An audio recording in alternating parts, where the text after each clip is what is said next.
Good morning, you all. Good morning, sir. Good morning, everyone. Class 8. Just we have discussed your exercise 5.2. यानी already हमने इसका point number S1, S2, S3 and S4 and S5 means 5 question इसके already clear कराए जा चुके हैं. That is based on probability. ये जो भी क्वेश्चन जो एक्सरसाइज हम डिस्कस कर रहे हैं अभी, ठीक है, वो किस पे बेस्ड है आपका? बेस्ड ऑन प्रोबेबिलिटी, यानी कि प्रोबेबिलिटी चांसेस ऑफ अकरेंस पे ये आपका बेस्ड है. चलिए, तो इसके कॉन्सेप्ट क्लियर ही कराया जा चुके हैं. बात करते हैं क्वेश्चंस की. मैंने जैसा कि बताया ही S5 मैंने क्लियर कराया था इन प्रीवियस क्लास. अब हम बात करेंगे S6 की. S6 क्या है भाई? A dice was rolled 100 times. The table shows the outcomes of the events. ये है एक डाइस है, जिस डाइस मींस लूडो के डाइस की पासे की बात कर रहा है, जिसको 100 टाइम्स रोल किया गया, यानी 100 टाइम्स उसको फेंका गया ऑन द फ्लोर. उसके बाद देखा जाता है उसके जो आउटकम्स हैं ऑफ द इवेंट्स, यानी नंबर्स क्या क्या निकल कर आ रहे हैं, कितने टाइम्स आए हैं, कौन कौन से नंबर. यहाँ पे इसके लिए एक टेबल शो कर दिया गया है, उस डाटा के लिए एक टेबल शो कर दिया गया है. तो इन्होंने कहा 1 की अकरेंस जो रही वहां पे 12 टाइम्स, यानी ऐसे कितना टाइम्स हुआ कि उसमें 1 आउटकम आया, यानी गेटिंग 1 मींस 1 आया, पैसे को फेंकने पर 1 आ गया, तो 12 टाइम्स. ऐसे नंबर ऑफ आउटकम्स की बात करें जितने कितने टाइम्स 1 आया, 12 टाइम्स. ऐसे 2 टाइम सॉरी नंबर आपका 2 कितने टाइम्स आया, 28 टाइम्स. 3 देखा गया कितने आया, 13 टाइम्स. 4 17 टाइम्स. 5 21 टाइम्स. 6 9 टाइम्स. ये number of occurrence of the different numbers, यानी 1 to 6 जो हैं उनकी अकरेंस को दिखा रहा है. When a dice is rolled 100 times was rolled, not is. ठीक है. अब क्वेश्चन इन्होंने क्या किया, चलिए क्वेश्चन को देख लेते हैं. The first question is find the probability of getting a 3. तो बेटा 3 कितने, 3 की अकरेंस की बात करो, 3 कितने टाइम्स अकर हुआ ऑन रोलिंग 100 टाइम्स? 13 टाइम्स. और ये आउट ऑफ कितने टाइम्स अकरेंस? 100. यानी 100 में इसकी अकरेंस की बात करें तो 13 इसकी अकरेंस है 3 की out of 100. Out of 100 times हम जब रोल करते हैं तो उसमें 13 टाइम्स 3 की अकरेंस होती है, तो इसकी प्रोबेबिलिटी हो जाएगी 13/100. इज इट करेक्ट और इनकरेक्ट? ये सही है या गलत है? करेक्ट है ना? Yes sir. यस. अगर अकरेंस हम देखो क्या होता है भाई, किसी की प्रोबेबिलिटी निकालने का एक फार्मूला होता है, नंबर ऑफ फेवरेबल आउटकम्स और टोटल पॉसिबल आउटकम्स. भाई पॉसिबल आउटकम्स और favourable outcomes.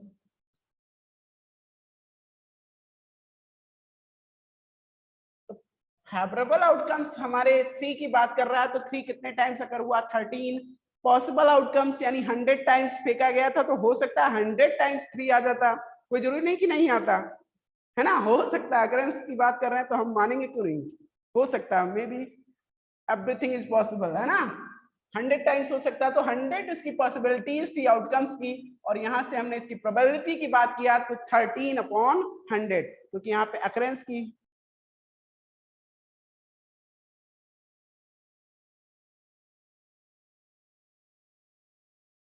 Sir mic mute है आपका.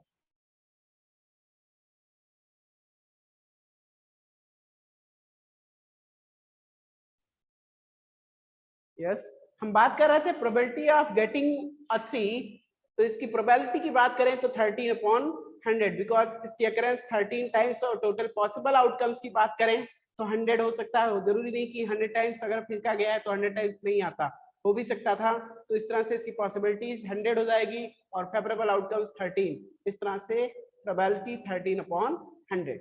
आई होप ये क्लियर हो गया होगा ये पॉइंट आप लोगों का. Yes sir. चलिए नेक्स्ट पॉइंट की बात करें. इन्होंने कहा find the sum of the probabilities of getting a 6 and a 1.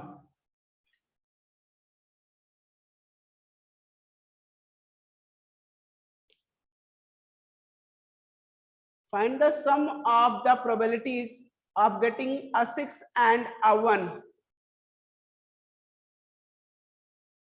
ओ क्या पूछ रहा है ये कह रहा है कि 6 और 1 की अकरेंस के सम्स की प्रोबेबिलिटी बताइए, यानी दोनों को ऐड करके अगर प्रोबेबिलिटी पूछा जाता, दोनों के अकरेंस की सम्स की प्रोबेबिलिटी की बात की जाए तो क्या होगा।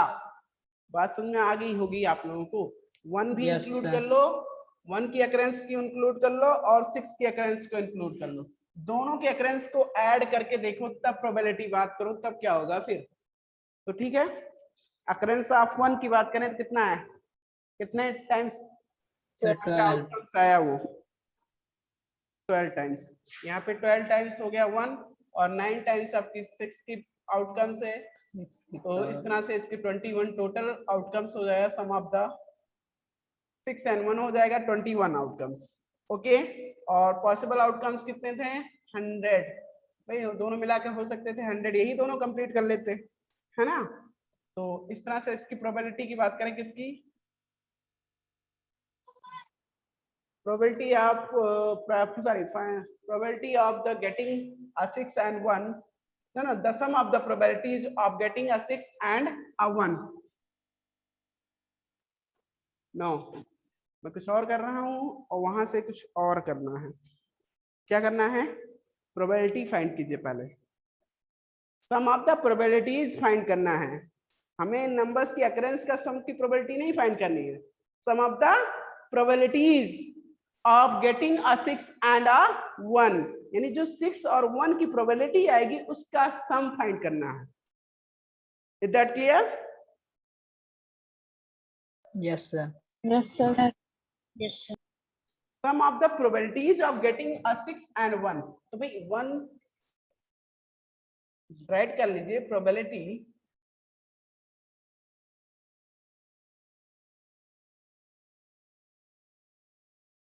of getting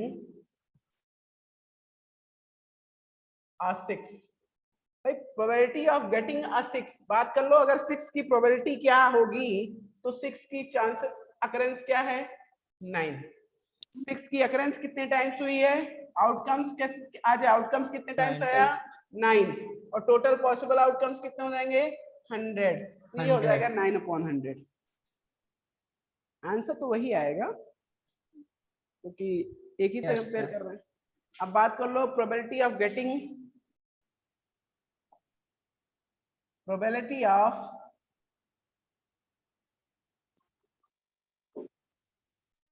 of getting a 1 की प्रोबेबिलिटी की बात किया जाए तो कितना आएगा, 1 कितने टाइम्स अकर हुआ है 12 times. 12, अकरेंस 12/100 हो जाएगी।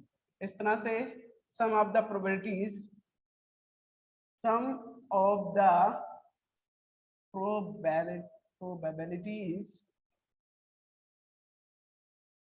इज इक्वल टू हो जाएगा 9/12 प्लस 12/9/12 क्या था 9/100 प्लस 12/100 इज इक्वल टू 21/100. ये आंसर होता है।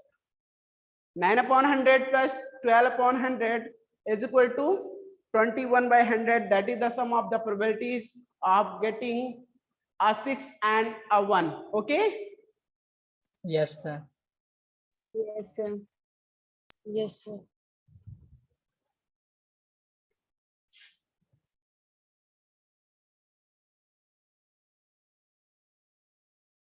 चलिए अब नेक्स्ट क्वेश्चन की बात कर लेते हैं। आई होप सारे लोगों को पॉइंट क्लियर हो गया होगा। Yes, sir. Yes, sir. Yes, sir. Okay, next question क्या कह रहा है आपका, जो नेक्स्ट क्वेश्चन है पॉइंट नंबर सी की बात कर रहे हैं, कह रहे हैं find the difference in the probabilities of getting a 4 and अ 5। भाई 4 की प्रोबेबिलिटी और 5 की प्रोबेबिलिटीज के डिफरेंस की बात करना है। तो ठीक है, गेटिंग अ 4 इसकी प्रोबेबिलिटी क्या हो जाएगी, 4 कहाँ है थोड़ा सा देखना पड़ेगा, ये है तो 17 होगा। इसकी। अगर अकरेंस की बात करें, नंबर ऑफ आउटकम्स, आज 4 कितने टाइम्स हुआ नंबर 17 17 टाइम्स हुआ ऐसा। तो 4 की अकरेंस अगर 17 है तो इसकी प्रोबेबिलिटी क्या हो जाएगी? 17/100 Yes, 17/100 getting a 4, that is the probability. Okay, और 5 की अकरेंस कितने टाइम्स हुई है? yes sir 21 20, तो इसकी प्रोबेबिलिटी कितनी हो जाएगी? 21/100। 21/100 अब आप देख पा रहे हो 5 की अकरेंस या 5 की प्रोबेबिलिटी की बात करो तो 21/100 हो गया है, और 4 की प्रोबेबिलिटी की बात कर लो तो 17/100। डिफरेंस निकालना है तो 21/100 में से इसको सब्ट्रैक्ट कर दोगे, आंसर आ जाएगा 4/100। कितना आ जाएगा? 4/100 या इसको सिंप्लीफाई कर सकते थे, ना कीजिए तब भी कोई फर्क नहीं पड़ता, 1/25 1/25 हो सकता था। तो yes बातें समझ में आ गई? करना क्या था इसमें? yes sir इन्होंने जैसा स्टेटमेंट था उसी का यूज करना था। Find the difference in the probabilities of getting a 4 and अ 5। कह रहे हैं 4 और 5 की, गेटिंग अ 4 एंड अ 5, इसकी प्रोबेबिलिटीज के डिफरेंस की बात करना था। तो गेटिंग अ 4 इसकी प्रोबेबिलिटीज हमने देखा कितनी है, 17/100, और गेटिंग अ 5 इसकी प्रोबेबिलिटीज की बात किया 21/100। डिफरेंस की बात कर लो तो ये मोर है, तो मोर में से लेस वैल्यू को सब्ट्रैक्ट करेंगे तो 4/100 आ जाएगा।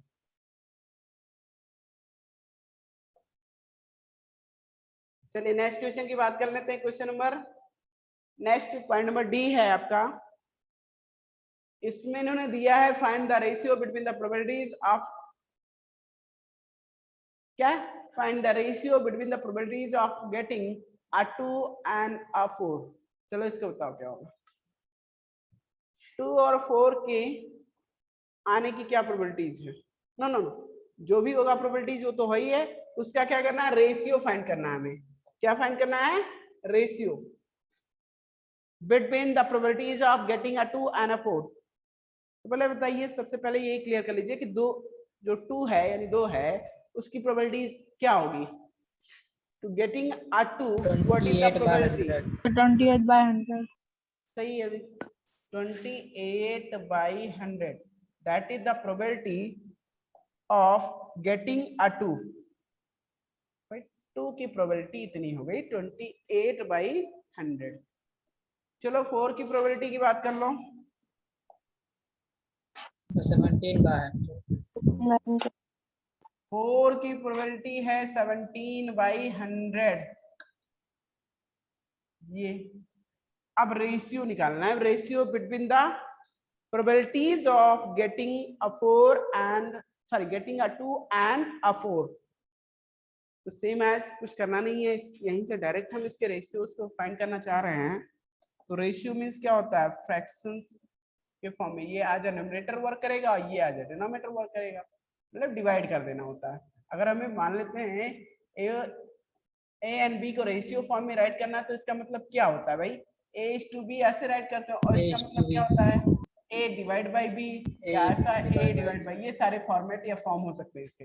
यही तरीके हो सकते हैं A/B के, ये दोनों तरीके हो सकते हैं, चाहे ऐसे लिखो चाहे ऐसे राइट करो, है ना? A divide by B. अब रेशियो फॉर्म में राइट करना है तो ठीक है, पहले हम डिवाइड करके सिंप्लीफाई करेंगे इसको। मतलब 28/100 डिवाइड बाई रेशियो फॉर्म में, यानी इसको, इसका आज डिनोमिनेटर रहेगा तो ये 17/100 हो जाएगा। थोड़ा सा और सिंप्लीफाई करेंगे, 100 ही कैंसिल होगा। 100/17, 100 1 जा 100, 100 1 जा 100, इस तरह से आंसर यहाँ आ जाएगा 28 डिवाइड बाई 17, या इसको रेशियो फॉर्म में राइट कर सकते हो 28:17। बात समझ में आ गई? कितना आएगा? 20:17। ओके, 28:17। बात clear? yes sir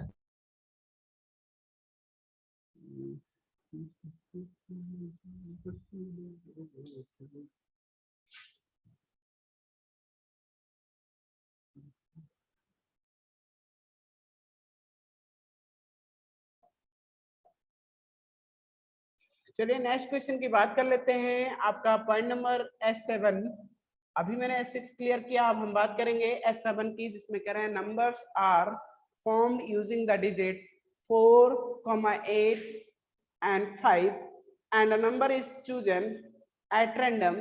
Find the probability that the chosen number is greater than 400. अच्छा है ना? क्या है, theoretical क्वेश्चन है ये। Numbers are formed using the digit 4, 8 and 5 and a number is chosen, यानी जो नंबर्स फॉर्म हुए हैं इन्हीं डिजिट का यूज करते हुए फॉर्म करना है। तो अच्छा ये बताइए कितने नंबर्स फॉर्म किए जा सकते हैं using these digits, in digit का यूज करते हुए कितने नंबर फॉर्म किए जा सकते हैं? 3 नंबर है ना, तो 6 नंबर। 6 नंबर्स कितने होंगे? 6 नंबर्स। अगर 4 होते हैं तो 4 डिजिट्स होते हैं तो कितने नंबर फॉर्म किए जा सकते थे? 12। नहीं, 24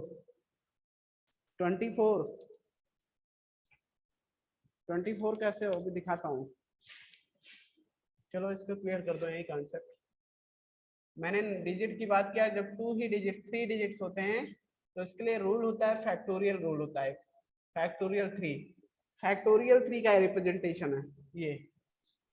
फैक्टोरियल 3 हो गया। अब फैक्टोरियल का मतलब क्या होता है कि जैसे 3 है ना, तो इसके जितने भी इसके डिसेंड नंबर्स हैं, यानी इससे कम नंबर्स हैं जो इसके पीछे जाकर छोटे हुए नंबर हैं, उन सबसे इसका मल्टीप्लाई करना है।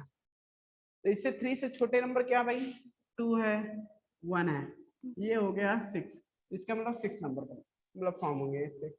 अगर आपसे कहता है सर 4 डिजिट है तो फैक्टोरियल 4 का मतलब 4 multiplied by 3 multiplied by 2 multiplied by 1, 24। और चाहे तो इसका एक्सपेरिमेंट के एज एक्सपेरिमेंट आप चेक भी कर सकते हो। चलो मैं देख लेता हूँ, 12 से ज्यादा आएंगे उसके बाद में नहीं करूंगा। फिर 2 1 4 5 ऐसा कुछ ना है। अगर हम इसे नंबर फॉर्म करना चाह रहे हैं तो जनरल सी बात है, 1 2 4 5, फिर 1 4 2 5, फिर 1 5 4 2 1 4 2 5। अरे ये तो हो गया, फिर से 5 2 और 1 1 2 5 4। ऐसे आप देखोगे बेटा जी, कर लेना, मेरे पास थोड़ा सा भी टाइम नहीं है, आप लोग खुद से ट्राई कीजिएगा। मोर देन 12 आएगा तो आपको थोड़ा सा वहां पे ये क्लियर होता जाएगा कि ये जाएगा एग्जैक्ट टू 24। ठीक है? Yes sir. Yes sir. अभी मैंने एक ही डिजिट यूज किया है, केवल 1 को ही फर्स्ट पोजीशन पे रखा है। अभी देखिए तो कितने सारे नंबर बन रहे हैं, अभी और भी बनेंगे, ऐसी बात नहीं कि 1 से।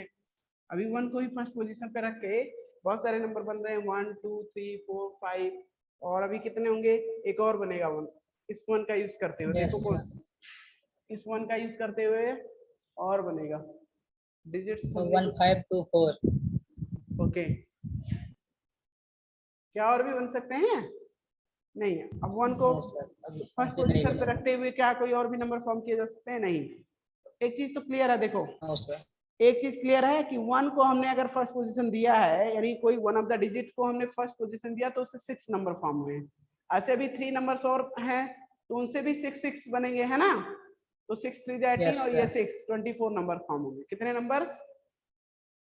24। ये चीज ध्यान रखना, कभी भी अगर आपसे जनरली कोई पूछता है कि 5 डिजिट 6 डिजिट या 3 डिजिट्स हैं, 4 डिजिट्स हैं, 5 डिजिट्स हैं, मान लो कुछ भी है, ये 5 डिजिट्स डिफरेंट डिजिट्स हैं, how many numbers can make using these digits, यानी कितने नंबर बनाए जा सकते हैं इन डिजिट्स का यूज करते हुए। तो कितने, अगर 5 डिजिट्स हैं 120। यस, वहां पे आप बनाते, अगर बनाने पे आओगे कि एक एक डिजिट्स हम बना मतलब यूज करते हुए नंबर फॉर्म करें, तो फिर तो हो गया। फिर और कोई क्वेश्चन नहीं करना है, फिर पूरी क्लास ओवर हो जाएगी या एग्जाम ऑल आपका टाइम जो है वो ओवर हो जाएगा, यही करते रहो अभी। तो इसके लिए आपका कॉन्सेप्ट क्लियर होना चाहिए। 5 multiplied by 4 multiplied by 3 multiplied by 2 multiplied by 1 is equal to 20 3 जा 60 2 जा 120। कितने नंबर बनाए जा सकते हैं यूजिंग दिस डिजिट? 120। ठीक है, 120. I hope Yes, Yes, sir. sir. Yes, sir.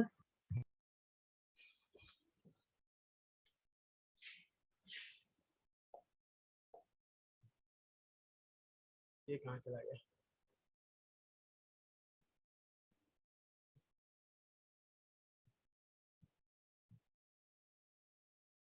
Question ये था, numbers are formed using the digits 4 8 and 5 and number is chosen at random. तो मैंने बताया बेटा जी कि कितने नंबर्स ऐसे बनाए जा सकते हैं जो इन डिजिट का यूज करते हुए, यानी 4 8 एंड 5 इन डिजिट्स का यूज करते हुए कितने नंबर बनाए जा सकते हैं, ये आपको श्योर होना चाहिए, कंफर्म होना चाहिए।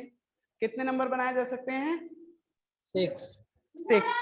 तो चलिए वो सारे 6 नंबर्स जो फॉर्म हो सकते हैं हम करेंगे, क्योंकि थोड़ा सा डिफाइंड है और शॉर्ट नंबर है, मतलब 6 ही है तो उसको हम कर सकते हैं।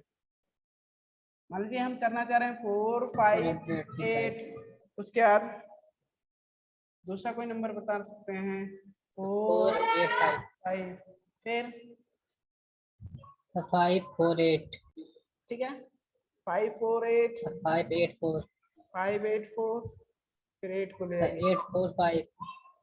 8 4 5 और 8 5। 5 4. क्या कोई और भी नंबर फॉर्म किए जा सकते हैं? नो। क्या इसके अलावा कोई और भी नंबर फॉर्म किए जा सकते हैं? No, sir. देख लो, मुझे तो नहीं लगता आपकी होंगे। आप लोगों के समझ में आ रहा होगा कोई एक और एडिशनल नंबर, एक्स्ट्रा नंबर समझ में आ रहे हैं तो बताइए।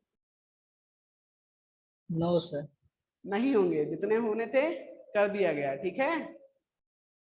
Yes, sir. अब देखो क्वेश्चन क्या कह रहा है,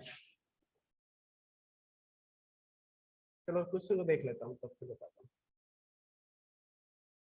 नंबर तो फॉर्म हो गए, कह रहे हैं number is chosen at random, find the probability that the chosen number is greater than 400। यानी उसकी प्रोबेबिलिटी निकालनी है कि जो चूजन नंबर है वो 400 से मोर हो। तो कितने ऐसे नंबर हैं जो 400 से मोर हैं? कितने ऐसे नंबर हैं जो 400 से मोर हैं? तो 1 2 सारे नंबर तो 400 से मोर है ना? Yes, sir. ये all the numbers are more than 400, यानी सारे नंबर्स 400 से मोर है, मीन्स अधिक हैं। तो हम कह सकते हैं इसकी प्रोबेबिलिटी क्या होगी? कोई भी नंबर निकालेंगे तो हमेशा 400 से मोर ही आएगा, यानी 6/6, और ये हो जाएगा 1। यानी ये 100% अकरेंस है, श्योर है, जिसकी प्रोबेबिलिटी 1 है, ये तो पक्का है, वो आएगा ही कोई ना कोई नंबर। इन्होंने पूछा क्या था कि एट रैंडम अगर कोई नंबर उसमें से चूज किया जाता है तो उसके क्या प्रोबेबिलिटी होगी कि 400 से मोर हो। तो पूरा 1 उसकी प्रोबेबिलिटी होगी, यानी एक पूरा उसकी प्रोबेबिलिटी है। इसका मतलब श्योर है कि वो कोई भी नंबर एट रैंडम अगर हम चूज करते हैं इसमें से तो वो मोर देन 400 ही होगा, मोर देन 400 ही होगा। ठीक है, बात समझ में आ गई? और Yes, sir. ऑल कितने फेवरेबल आउटकम्स होंगे? 6। भाई फेवरेबल आउटकम्स की बात किया जाए तो 6, पॉसिबल भी कितने? 6। तो इस तरह से टोटल अगर हम प्रोबेबिलिटी की बात करते हैं तो 6/6 मीन्स 1 आ जाएगा। Okay, Yes, sir.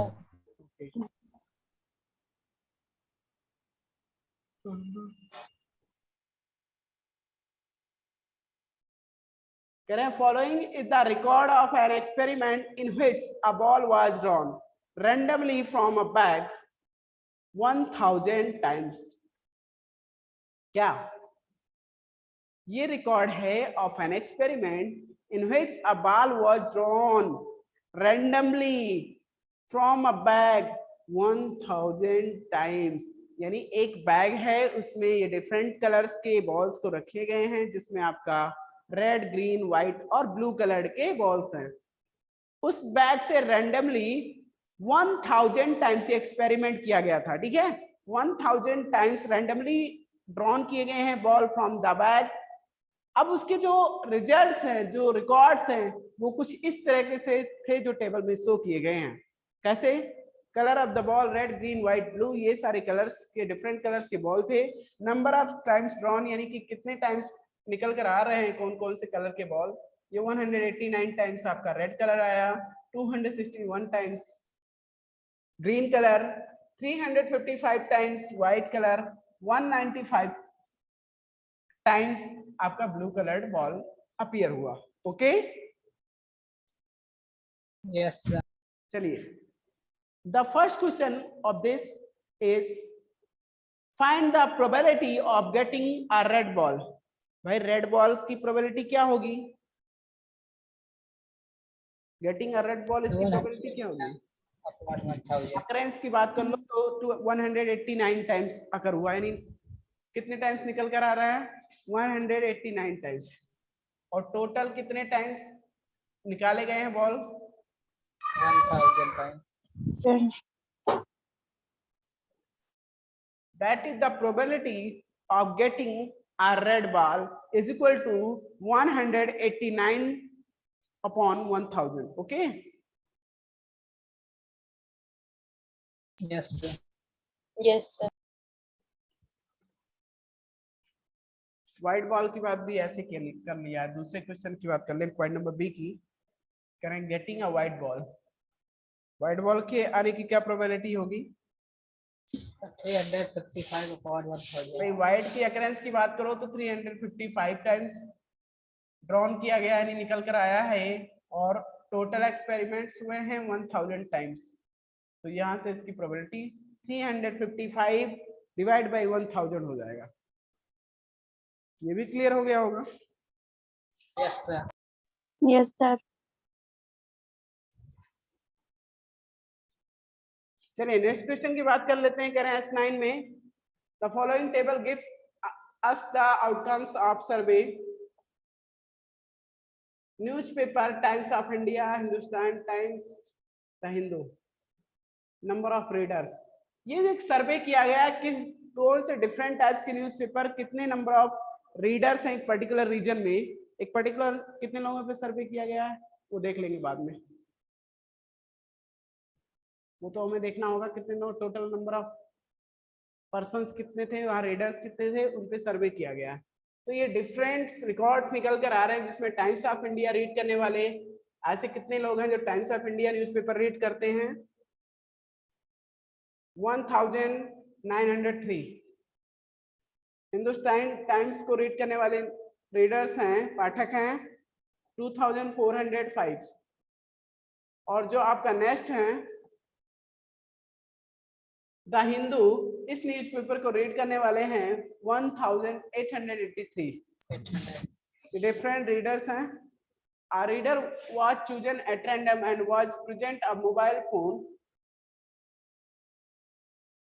क्या? A reader was chosen at random and was presented a mobile phone.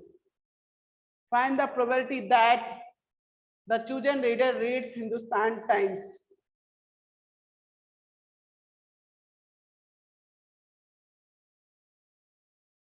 A reader was chosen at random and was presented a mobile phone.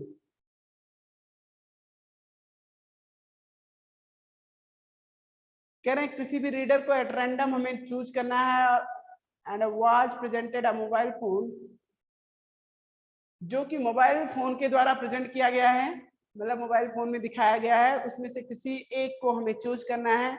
अब उस चूज करने के बाद किसकी प्रोबेबिलिटी निकालनी है?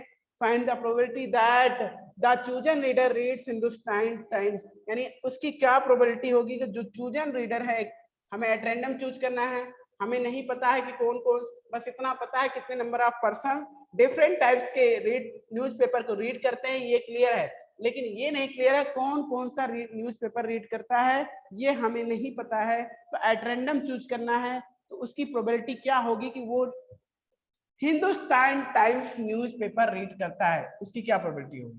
तो हिंदुस्तान टाइम्स रीड करने वाले कितने नंबर ऑफ रीडर्स हैं? 2405। डिवाइड बाई क्या होगा, total number of readers, divide by total number of readers. तो कितने रीडर्स हैं टोटल? 5291। टोटल रीडर्स की बात करो तो जितने अलग अलग डिफरेंट टाइप्स के न्यूज़पेपर को रीड करना है सबको ऐड कर लो, ये प्लस ये तीनों ऐड हो जाएंगे और न्यूज़पेपर के रीडर्स आ जाएंगे 5000 क्या आ जाएगा 400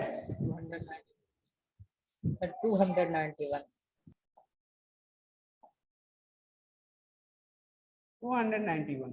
ये हो जाएगी probability that the chosen reader reads Hindustan times. Okay, the probability that the chosen reader reads Hindustan times. बात समझ में आ गई होगी?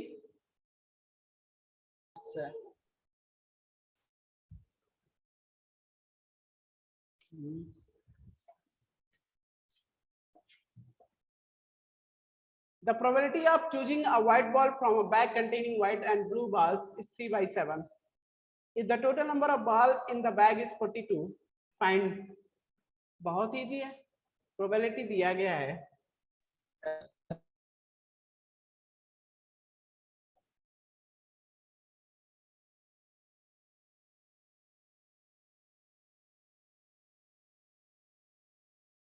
क्या है probability of choosing a white ball from,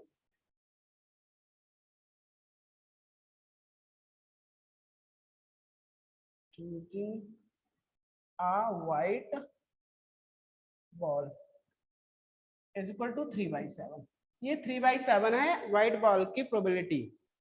अगर रेंडमली कोई व्हाइट बॉल चूज किया गया तो उसकी प्रोबेबिलिटी 3/7 है। तो ऐसे में अगर आपसे कोई पूछता, दो डिफरेंट टाइप्स के इसमें बॉल्स रखे गए थे, व्हाइट और दूसरा रखा गया है ब्लू, व्हाइट एंड ब्लू रखे गए हैं, तो अगर आपसे क्वेश्चन बाद की बात है, पहले यही पूछ लिया जाता है what is the probability of choosing a blue ball.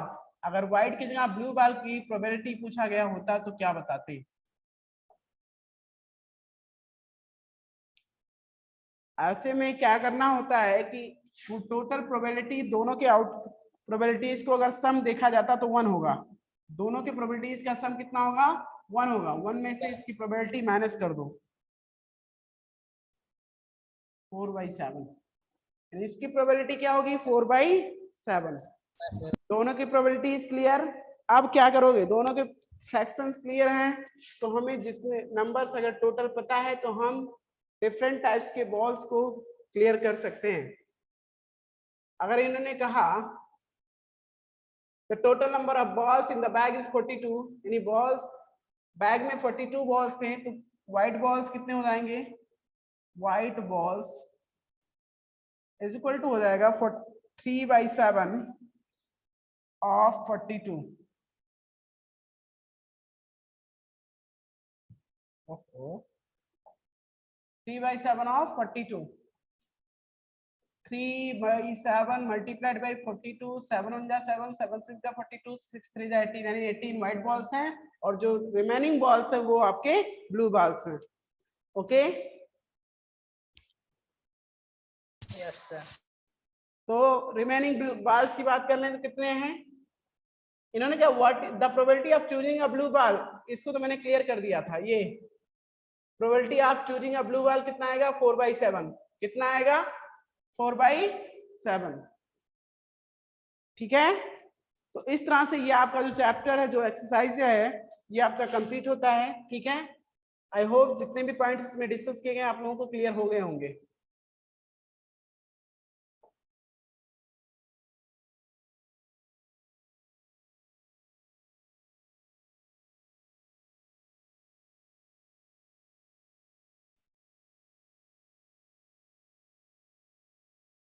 आपका जो मतलब चैप्टर है ये कंप्लीट हो गया है। आई होप जितने भी पॉइंट मैंने डिस्कस किए सारे पॉइंट क्लियर हो गए होंगे। अगर किसी भी पॉइंट